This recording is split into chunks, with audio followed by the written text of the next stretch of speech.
18 pessoas em situação de sem-abrigo já foram retiradas das ruas do Funchal e receberam apoio habitacional e social por parte da Câmara Municipal. São números confirmados por Jorge Carvalho, que não deixa de sublinhar a importância de se continuar a implementar uma estratégia de reintegração destas pessoas.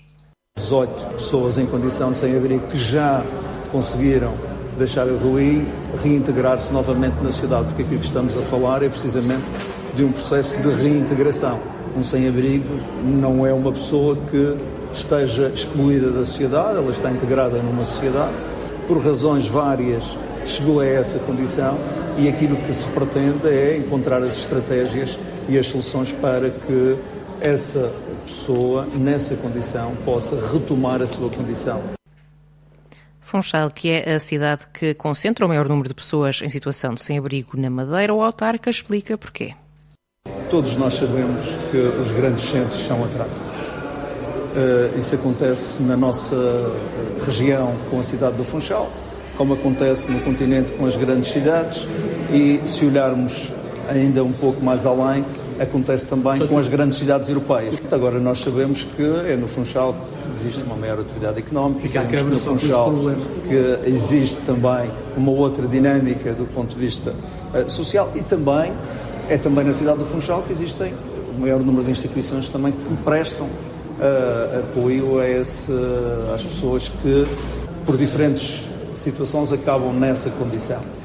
E sabem também que podem encontrar uma resposta na cidade, porque felizmente também há instituições que podem dar essa resposta, desde a alimentação ao abrigo, portanto há aqui apoios psicológicos e sociais e é nesse sentido que procuramos ter aqui este papel de coordenação para podermos dar uma melhor resposta a todas essas situações. O Presidente da Câmara do Funchal falava sobre o Plano Municipal para a pessoa em situação de sem-abrigo, implementado este ano. Helena Leal, vereadora com a pasta social, deu números mais concretos. Ao todo, existem 85 pessoas em situação de sem-abrigo no Funchal. Sabemos que temos aqui também uma diferenciação no que toca à definição de sem-abrigo. Temos a condição sem casa e sem teto. Sem teto são aqueles que estão efetivamente nas ruas e muito provavelmente aqueles que chamam mais a atenção, que respondem a um número mais pequenino do que aqueles que são noticiados. Portanto, quando se fala nos 125 é a soma destas duas definições. A condição sem teto, aqueles que estão na rua são cerca de 80, 85, os últimos números que recebemos. Situação de vulnerabilidade que muito se deve ao consumo de estupefacientes. O perfil desta pessoa em situação de sem-abrigo tem aqui uma incidência nos consumos de substâncias psicoativas, sobretudo as novas substâncias psicoativas, o que cria aqui também um perfil um bocadinho mais, não é difícil, por assim dizer, mas um bocadinho mais complexo do ponto de vista da sua intervenção e, consequentemente, a intervenção bem-sucedida é aquela em que se conseguem incluir as pessoas novamente na sociedade. Vereadora com o pelour da área social e saúde afirmou que o Plano Municipal de 2025-2029 contempla 63 medidas, conta já com 90% destas em execução. O orçamento apresentado pela Comissão Europeia para o período entre 2028 e 2033 é claramente lesivo do interesse das regiões europeias, particularmente as regiões insulares e ultraperiféricas. Um tema que vem preocupando o Governo Regional e que mereceu de novo a atenção por parte do Secretário Regional de Economia, que recebeu esta semana o Embaixador de Portugal em Paris. Nós entendemos que é necessário reforçar a segurança e a defesa da Europa face às ameaças e riscos que estamos a sofrer, mas isso não pode ser feito à custa da coesão económica e social e muito menos reduzindo os fundos europeus destinados às regiões. E, portanto, as verbas do Fundo de Coesão devem ser mantidas, os programas operacionais não podem passar das regiões para os governos nacionais, porque isso seria lesivo do princípio da subsidiariedade que está na base da própria criação dos programas e dos fundos europeus, e também temos que manter a política de apoio à agricultura nestas regiões insulares e ultraperiféricas e também o POSEI abastecimento, que é essencial para que não venhamos a ter um custo de vida ainda maior.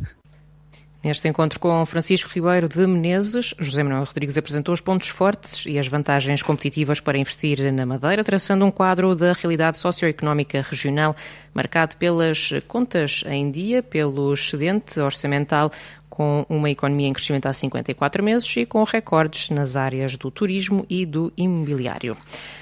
O Orçamento Regional para 2026 falha no apoio aos madeirenses. É a análise feita pelo grupo parlamentar do JPP que acusa o Governo Regional de inverter prioridades. O deputado Basílio Santos considera que o documento não representa um verdadeiro alívio fiscal. O PSD tem claramente posições invertidas, tem prioridades invertidas e vimos claramente na questão da saúde e na habitação. O PSD corta 8 milhões de dias na saúde, quando não consegue responder às consultas, às cirurgias e aos tratamentos que estão aí atrás. É aqui uma projeção também em relação à habitação que não satisfaz minimamente as pretensões do JPP. O PSD-CDS faz aqui uma projeção de investimento para 2025, neste ano, de 129 milhões de dias. Para 2026, só projeta 62 milhões para a habitação. E isto porque se escuda muito ainda na execução do PRR. Não cria medidas para que as pessoas possam ter habitação própria. Por outro lado, este orçamento vai ser a análise de debate no grupo parlamentar do JPP. Temos até início de dezembro para apresentar propostas e vamos rebater as nossas posições. O Governo com prioridades trocadas, segundo o deputado do JPP, que lamenta o corte de verbas para a saúde e para a habitação.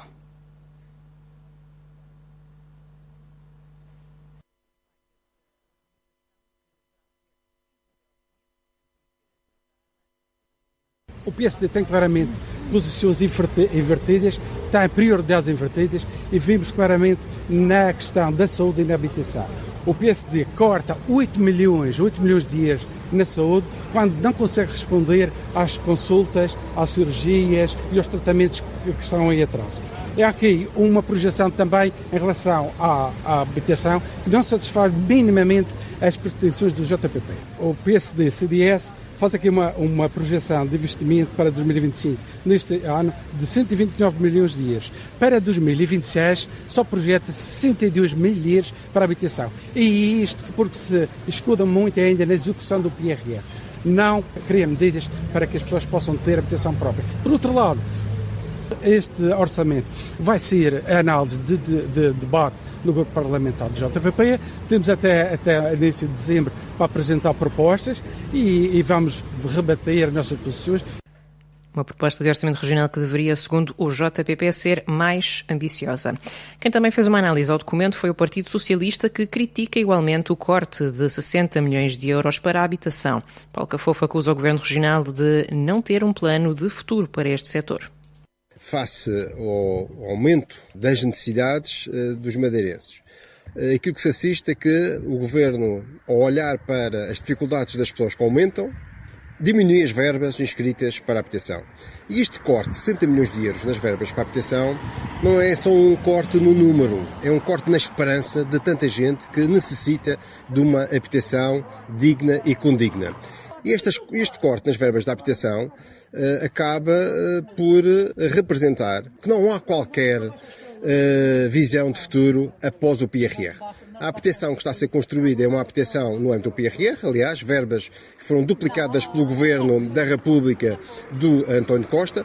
Acaba o PRR, acabam as verbas para a habitação. Não há um plano, não há objetivos, não há metas, nem há casas.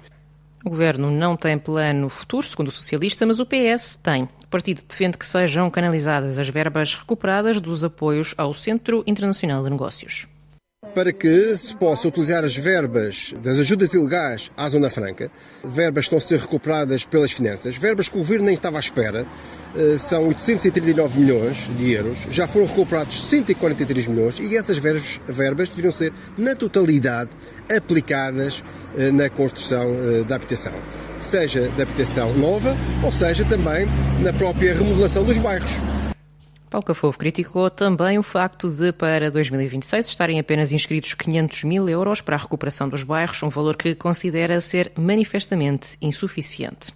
No desporto, Tiago Margarido afirma que o Nacional vai jogar para vencer diante do Benfica, que vive um bom momento em antevisão ao encontro deste sábado na Choupana. Ainda assim deixou rasgados elogios para o conjunto orientado por José Mourinho. Contamos com um Benfica fortíssimo, um Benfica que vem de uma vitória muito boa, num campo muito difícil, em Amsterdão. Contamos também com o melhor Benfica desde que José Mourinho assumiu a equipa, porque é uma equipa que apresenta uma maturidade tática assinalável, o que demonstra que os jogadores já entendem claramente as ideias que o seu treinador pretende. É um Benfica com uma maturidade tática assinalável para o momento da época que é. Portanto, contamos com um jogo em que vão ser necessários bastantes ajustes, porque o Benfica vai ter obrigatoriamente que fazer alterações, e isso será para nós também um momento de desafio. Da nossa parte, desde que estamos cá enquanto equipa técnica há 3 anos, olhamos para todos os jogos para vencer, independentemente do adversário. Temos muito respeito pelo Benfica e pela sua capacidade, mas também temos os nossos argumentos e vamos procurar, obviamente, ferir o Benfica naquilo que nós identificamos como os pontos menos bons. Com apenas uma vitória em 5 jogos no Estádio da Madeira, o treinador apelou ainda ao apoio dos nacionalistas, apesar da enchente de encarnados que deverá pintar as bancadas alvinegras. Não sei se será assim, acredito que não, porque acredito que os nossos adeptos vão comparecer em massa. E jogar na Choupana é sempre um fator positivo para nós e um fator que nos traz alguma vantagem. Portanto, acredito que o apoio será imenso. Sei que para os adeptos do Nacional este tipo de jogos também são jogos especiais. Portanto, acredito que haverá um grande apoio. Do outro lado, o José Mourinho espera um jogo difícil na Choupana perante o Nacional com motivação extra. As equipas, quando jogam contra o Benfica, conseguem encontrar uma motivação extra, conseguem entregar-se ao jogo de um modo diferenciado daquilo que normalmente o fazem. Só aí já há uma dificuldade acrescida. Depois o Nacional é uma equipa que tem o mesmo treinador há muito tempo, se não erro, já é a 3ª época. Penso que o Margarido está à frente da equipa, estão muito rotinados nas suas dinâmicas. Depois são uma equipa muito agressiva, são uma equipa que mete muita agressividade no jogo.